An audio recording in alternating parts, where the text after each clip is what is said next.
Hello my dear student, welcome back my YouTube channel. आज की इस वीडियो में हम आपके लेकर आया हूँ बोर्ड एग्जाम में बिना पढ़े कॉपी कैसे लिखें। क्या बिना पढ़े भी कॉपी लिखी जा सकती है या नहीं, ये मेरी गारंटी में इस वीडियो में देखने के बाद आपको बिना पढ़े कॉपी लिखने का तरीका पता चल जाएगा। बिना पढ़े 95% मार्क्स कैसे लाएँ। यदि आप क्लास 10 और 12th में हो तो यह वीडियो आपके लिए बहुत ही इंपॉर्टेंट होने वाला है, क्योंकि इस वीडियो में हम आपको बताऊँगा कि बिना पढ़े 95% मार्क्स कैसे लाया जा सकता है, और जिनको कुछ भी नहीं आता वो कैसे पास हो सकते हैं इस वीडियो देखने के बाद। अगर आपको कुछ भी नहीं आता, यानी कि आपको कुछ मालूम ही नहीं है, तब आप कॉपी कैसे लिखोगे और कैसे आपका अच्छा नंबर आएगा, कैसे आप पास होगे। आप कॉपी में क्या लिखेंगे? देखो, आपको कुछ नहीं पता, लेकिन लोगों को पता ही नहीं हम कॉपी में लिखेंगे क्या। अब आपको कुछ आता ही नहीं तो क्या लिखोगे? तो इसका भी मैं बेहतरीन ट्रिक लेकर आया हूँ। यह वीडियो अंत तक देखने के बाद मेरी गारंटी आपको बिना पढ़े कॉपी लिखना आ जाएगा। आपको कैसे लिखना है, आपको पता ही नहीं कैसे लिखना है, तो यह भी इस वीडियो में जानोगे।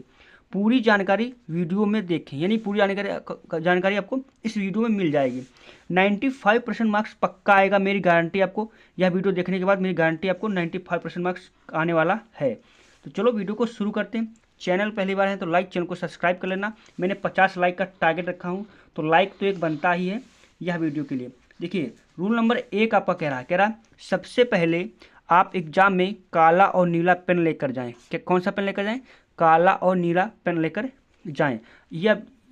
ये तो आपको पता है कि आप सब बताते हैं कि काला और नीला पेन लेकर जाएं, लेकिन देखो कुछ छात्र क्या होते हैं, वो अच्छे ओवर एक्टिंग करने के लिए, मतलब ओवर अच्छा बनाने के लिए क्या करते हैं, वो लाल हरा पीला इस प्रकार के कलर ले जाते हैं, रंग ले जाते हैं। वो क्या करते हैं, उनको हाईलाइट करते हैं। इससे एग्जाम में क्या होता है, आपको एक तो आपको कुछ आता ही नहीं, ऊपर से आप क्या कर रहे हो, उसको हाईलाइट कर रहे हो और लाल रेड का पेन यूज कर रहे हो। इससे एग्जाम में क्या होता है, आपका नंबर काट देता है, आपको जो लिखना है वो भी नंबर नहीं देता। इसलिए आपको सिर्फ कौन सा पेन ले जाना है, नीला और ब्लैक पेन लेकर, यानी काला और नीला पेन लेकर ही जाना। इसके अलावा कुछ भी आपको लेकर नहीं जाना है। प्रश्न आपका आगे कह रहा कि आपको पहले ऑब्जेक्टिव प्रश्न और एक निश्चित समय दिया जाएगा, यानी कि आपको ऑब्जेक्टिव यानी कि बहुविकल्पी प्रश्न, आपका 20 नंबर का बहुविकल्पी प्रश्न रहने वाला, किसी में 10 नंबर का रहने वाला बहुविकल्पी प्रश्न। जो प्रश्न आपको दिए जाएंगे उनको आपको ओमार शीट पर करना होता है। अब कुछ छात्रों को कुछ पता ही नहीं कि आपको कैसे करने क्वेश्चन को। देखिए, आपको मान लो कुछ भी नहीं आता, देखो आपका पेपर जो बनता है 7 से 8 क्वेश्चन आपका क्या होता है, बिल्कुल मीडियम यानी सरल रहते हैं, वो हर बच्चा कर सकता है 7 से 8 क्वेश्चन। लेकिन जो बाकी बचे हुए हैं वो अगर आपको नहीं आती तो आप क्या करोगे? तो आपको क्या करना है, इसका बेहतरीन ट्रिक ये है, आपको बी या तो डी या तो बी या सी, इन दोनों में से ही चूज करना है। यदि अगर बी लगा तो सारे बी लगा दो, या अगर सी लगा तो सारे सी ही क्वेश्चन को चूज करना है, सारे विकल्प जो आपके छूटे हैं। आपको छोड़कर नहीं आना, क्योंकि इसमें माइनस मार्किंग तो है नहीं जिससे नंबर आपका कट जाएगा। आपको क्या करना, छोड़कर बिल्कुल नहीं आना। जो तरीका मैंने बताया बी या सी, आपको उसको लगाना। जो आते हैं उनको आपको पहले कर लेना, जो नहीं आते हैं उनको बी और सी का ही प्रयोग करना है। अब रूल आपका दूसरा कह रहा है कि इसके बाद आपको सब्जेक्टिव प्रश्न दिया जाएंगे। सब्जेक्टिव मतलब वर्णात्मक प्रश्न दिए जाएंगे, जो आपको क्वेश्चन को हल करना लिखना होगा। वो कैसे लिखोगे? देखिए, आपको जो कॉपी मिलेगी उसके जो शुरुआत में आपको पहले आपको अपना नाम अपना अच्छे से रोल नंबर फिलअप करना है। उसके बाद आपको क्या करना, जब आप लिखना स्टार्ट करोगे ना, फर्स्ट पेज में काट पीट नहीं कर लिखेंगे। मतलब प्रथम पेज मतलब प्रथम पेज में आपको बिल्कुल काट पीट गलत उत्तर नहीं लिखना, आपको सही उत्तर और सटीक लिखना है। आपको बिल्कुल काट पीट नहीं करना, क्योंकि एग्जाम में देखो आपको लाखों कॉपियाँ चेक करता है। अगर आपने शुरू में ही गलत लिख दिया तो एग्जाम समझ जाएगा आपको आता कुछ नहीं है, इसलिए वो नंबर कम ही देता चला जाएगा, फेल भी कर सकता है। इसलिए आपको फर्स्ट पेज में आपको काट पीट बिल्कुल नहीं लिखना, सटीक और अच्छा आपको लिखना है। आपको राइटिंग जितना अच्छा हो सके उतना अच्छा लिखें। मान लो देखो आपको कुछ आता भी नहीं है, अगर आपने लिखा है, अगर अच्छा राइटिंग लिखा है, तो एग्जाम को लाखों कॉपी चेक करनी होती है, वो इतना पढ़ता नहीं है क्या आपने लिखा, बस आपका राइटिंग अच्छा है आपका नंबर देता चला जाएगा। 4 नंबर का है तो आपको 2 नंबर देगा, 3 नंबर दे देगा, इस प्रकार से देता चला जाएगा।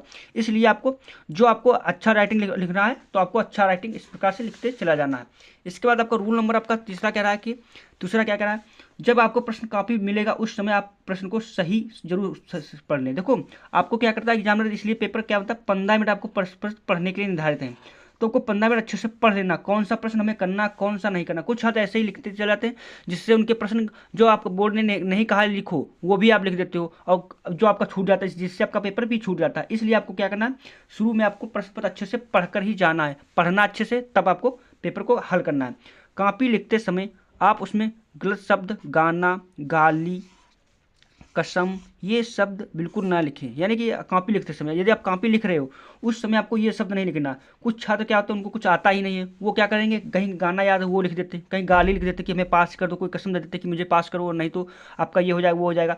इससे क्या होता है, देखो सीसीटीवी के सामने आपकी कॉपी चेक होती है और आपने इसमें गलत लिख दिया तो एग्जामिनर क्या कहेगा, वो क्या करेगा, पूरा काट ही देगा। इसलिए आपको ये नहीं, उसको चिड़न हो जाएगी। इसलिए आपको क्या करना, ये शब्द नहीं लिखना है। इनकी जगह पर मैं जो आपको बेहतरीन ट्रिक बताऊंगा क्या लिखना है वो आपको अंत तक बताएंगे।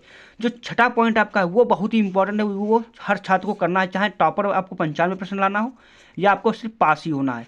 तो आपको करना क्या करना है, जो छठा वाला पॉइंट है लास्ट वाला, वो आपको जरूर देखकर ही इस वीडियो को जाना है।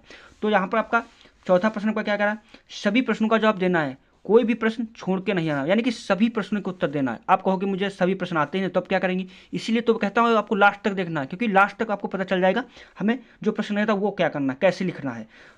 तो आपको क्या करना है, सभी प्रश्नों का उत्तर देना। क्योंकि देखो आपने अगर छोड़ दिया, मान लो 2-3 नंबर का आपका 5 नंबर का है, आपने बिल्कुल किया ही नहीं, तो क्या एग्जाम में 5 नंबर दे देगा, एक भी नंबर नहीं देगा, क्योंकि आपने कुछ लिखा ही नहीं। अगर इसकी जगह पर आप नीला पेन चलाया है, कुछ भी लिखा है, तो आपको क्या कर देगा, एग्जाम कुछ ना कुछ नंबर जरूर देगा। अब हम क्या करेंगे, अगर आपको आता है तो पूरा लिखें, नहीं आता आधा जरूर लिखें। देखो आपने स्कूल तो जाते होंगे ना, तो नहीं थोड़ा वो तो पढ़ाई करते होंगे, क्लास में जो समझाएगा वो तो आपको ध्यान होगा ना। तो क्या करना, अगर आपको आता है तो पूरा लिखें, अगर मान लो आपको आता है तो लिख दीजिए, अगर नहीं आता तो आप क्या करेंगे, तो इसके लिए आपको क्या करना, आधा जरूर लिखना। आधा कैसे लिखोगे, आपने क्लास में ही पढ़ा होगा, कोचिंग में थोड़ा बहुत पढ़ा ही होगा ना, कुछ तो समझाया होगा, उसके बारे में तो पता होगा ना, तो उसके बारे में आपको लिखना है, कुछ ना कुछ अच्छे से साफ साफ 1-1.5 पेज आपको लिखना है, जैसा प्रश्न उसके हिसाब से आपको उत्तर उसको देना है। क्योंकि एग्जामिनर आपको स्टेप मार्केटिंग पर नंबर देता है। स्टेप मार्केटिंग नंबर जानते हो क्या होता है, जैसे कि आपका 6 नंबर का प्रश्न कोई है, आपने उसमें लिखा 3 लाइनें, तो आप एग्जाम में कितना देगा, 2 नंबर देगा।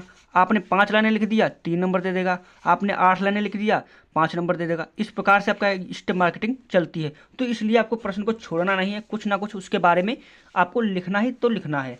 अगर आपको कोई प्रश्न नहीं आता तो क्या करेंगे, यानी आपको मतलब कोई प्रश्न बिल्कुल आता ही नहीं, तब हम क्या करोगे, इसके लिए बेहतरीन ट्रिक आपके लेकर आया हूँ। क्या करना आपको, जैसे कि आपको कुछ भी मान लो, आपका मान लो विद्युत धारा आ गया, विद्युत धारा की परिभाषा दीजिए तथा इसका मात्रक भी लिखिए। या आपका दे दिया चुंबकीय क्षेत्र क्या है, उसको परिभाषित कीजिए, या परागण क्या है। इस प्रकार से आपका प्रश्न आ जाता है। तो आपको क्या करना है, उसका मेन पकड़ लेना, विद्युत धारा। अब धारा को पकड़ लेना, धारा क्या होती, उसमें करंट फ्लो होता है, यानी कि बहता है, उसमें धारा प्रवाहित होती है।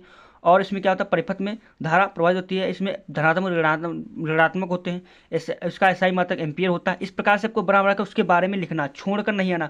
5-6 लाइनें लिख दो, आपका एग्जाम नंबर 3 या 2 नंबर तो जरूर दे देता है। तो आपको क्या करना, छोड़ना नहीं, जो उसका मेन पकड़, जैसे मैंने परागण पूछ दिया, परागण, तो आपको क्या करना, परागण किससे कहते हैं, तो परागण को पकड़ लो, इसके बारे में लिख दो, और इस प्रकार से आपको लिखना है। आपको प्रश्न को बिल्कुल छोड़ना नहीं। अब लास्ट और अंतिम आपका जो प्रश्न कह रहा है, जो मैंने बताया था कि आपको ये आपको जरूर करके ही जाना है, तो लास्ट में क्या करके जाना आपको है, देखिए मैं लेकर आया हूँ, बहुत ही इंपॉर्टेंट आपके लिए। रूल नंबर 6 आपको क्या करा, बोर्ड एग्जाम के नज़दीकी समय में क्या करें, यानी कि बोर्ड के समय में आपको नज़दीकी समय में आपको क्या करना है, जो मैं बताऊँ उसको आप फॉलो करना ना, मेरी गारंटी आपको पास होना तो पास हो जाओगे। अगर आपको 95 प्रश्न लाना, 90 प्रश्न लाना, तो भी आप ला सकते हो ये रूल फॉलो करके। क्या रूल है आपका, क्वेश्चन बैंक से जितने मोस्ट इंपॉर्टेंट क्वेश्चन है उनको याद करें। यानी कि आपका नज़दीकी समय मान लो 1-1.5 महीना रह गया, आपका क्या करना है, क्वेश्चन बैंक आपको जानते हो, जैसे विद्या मास्टरमाइंड इस प्रकार से हो गई ना, जो आपको उसमें सारे इंपॉर्टेंट क्वेश्चन होते हैं, बोर्ड के आए हुए सारे क्वेश्चन उसमें होते हैं, और जो नहीं आए वो आने वाले वो भी उसमें क्वेश्चन होते हैं। उनको आपको अच्छे से पढ़ना है, याद करना है, लर्न करना है, और सारी रट कर जाना है। क्योंकि ये अगर तैयार कर लोगे ना, तब आपका पेपर आधा ऐसे ही इससे ही सॉल्व हो जाएगा, आधा ऐसे ही कर लोगे। उसके बाद वो क्या करना, महत्वपूर्ण बहुविकल्पी प्रश्न, आपने जो कॉपी बनाई है या आपके दो विद्या में भी मतलब मास्टरमाइंड या आपका क्वेश्चन बैंक में क्या होते हैं, आपके महत्वपूर्ण बहुविकल्पी प्रश्न होते हैं। उनको हर चैप्टर में 20-30 होते हैं, इनको रट के जाना, क्योंकि 20 नंबर का आपका बहुविकल्पी प्रश्न भी आता है, 10 नंबर का बहुविकल्पी प्रश्न आता है। तो इस प्रकार से क्या करना, महत्वपूर्ण बहुविकल्पी प्रश्न को अच्छे से रट कर ही जाना है, क्योंकि ये आपके 20 नंबर इसी से निर्धारित होता है, आपका पास हो गया या फेल हो गए। क्योंकि अगर 20 बहुविकल्पी प्रश्न ही कर देते तो भी आपका 30 नंबर आकर आप पास हो जाओगे। अब बोर्ड द्वारा जारी मॉडल पेपर चालू कर, देखो बोर्ड ने सारे मॉडल पेपर लॉन्च कर दिए, मैंने जारी कर दिए, उनको क्या करना, आपको तैयार करना, उनको पढ़ना है, उसी के आधार पर आपका पेपर बनेगा, उसी के आधार पर क्वेश्चन आधे से ज़्यादा क्वेश्चन मॉडल पेपर से आते हैं। तो इसलिए सारे मॉडल पेपर आपको रट कर तैयार करके जाना है। अब क्या है लास्ट में, क्या पिछले वर्ष के सभी पेपर हल करें, यानी कि पिछले वर्ष में जो आए हुए प्रश्न हैं, जो 24, 23, 22, 21, 19, 20 इस प्रकार से जो क्वेश्चन पेपर बने हुए हैं, आए हुए हैं, उनको हल करके जाना, क्योंकि पेपर सब उन्हीं से मिलकर बनता है। तो इस प्रकार से मैंने बताया आपका। तो वीडियो अच्छा लगा तो लाइक, चैनल को सब्सक्राइब कर लेना इस वीडियो को देखने के बाद।